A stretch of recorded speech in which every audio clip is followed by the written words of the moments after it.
This is Audible.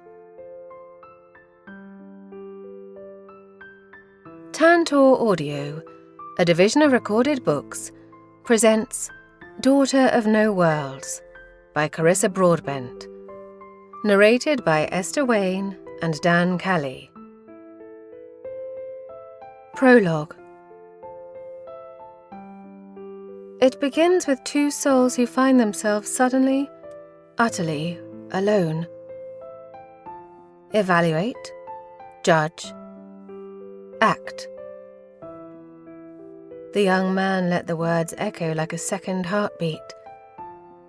He did not allow himself to acknowledge the possibility that he was going to die here, not even as he slipped on blood, stumbled over bodies, mentally counted the men and women that had followed him into the city but would not follow him out.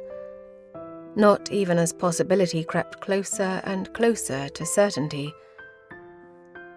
He was 21 years old. He had been in too many battles to count. But this wasn't a battle. This was slaughter. Evaluate, judge, act. He pressed his back against the outer wall of a town home, peering around the corner down a narrow city street. The roads were densely populated with crooked little houses that squished up against each other. Terrified faces peered from within them. Mothers tore their children away from the sight of steel and magic and fire mingling in a terrible, deadly dance. Deep beneath his thoughts, the voice chuckled. "Shut up," he told it, and launched himself back into the fight. He flew through the streets, whispering to the flames beneath his breath, coaxing them to him. They complied eagerly, furling around his hands and up his arms in spirals. He yanked them out of houses and off the streets, away from thin skin and fragile bones. But there was too much.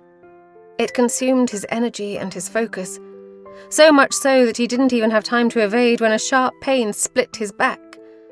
The warmth of blood melded with stinging, salty sweat. Act, act, act! He grit his teeth and spun in a well-practiced counter before the rebel could land another strike. The body hit the ground in a clumsy tangle of limbs. He didn't look at her face, grateful that it was covered by a mass of curly brown hair. As if awakened by the smell of fresh blood, the voice leapt inside of him. "Kill it!" it hissed, throwing itself against the surface of his thoughts like claws gouging at a door. "No!" He paused a split second too long. A force collided with him, knocking him back into an alley. Instinct kicked in. His hands were already drawing his blade, poised at his attacker's throat before he even turned his head to see. "Don't you dare kill me," a warm, familiar voice murmured against his ear. "There are hundreds of rebels here who would love to do that instead." That voice. It was, in that moment, the most beautiful thing the young man had ever heard. He exhaled a silent sigh of relief, dropping his dagger as he turned. "Where the hell did you go?" The young woman greeted him with an unwavering, steely gaze. Her irises were so fair that they melted into the whites of her eyes, leaving pinpoint dark pupils watching him in an assessing stare. Soot and blood painted her cheeks, her white braids tangled and dirty. A coat hung from her shoulders that had once been blue.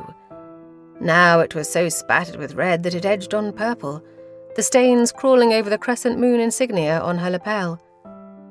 The sight sent his heart lurching to his throat. "How much of that is yours?" "How much of that is yours?" The woman grabbed him by the shoulders and turned him around. "That bad?" "Very bad." "Wonderful," he grumbled. He'd hoped the wound wouldn't be as deep as it felt. She turned him around, hands still gripping his arms, her face inches from his. "You're bleeding a lot. You don't feel that?" "Not anymore." He shook his head. The movement tilted the floor, as if the world was a ship preparing to capsize. He imagined the sun on the back of his jacket cleaved in two by whatever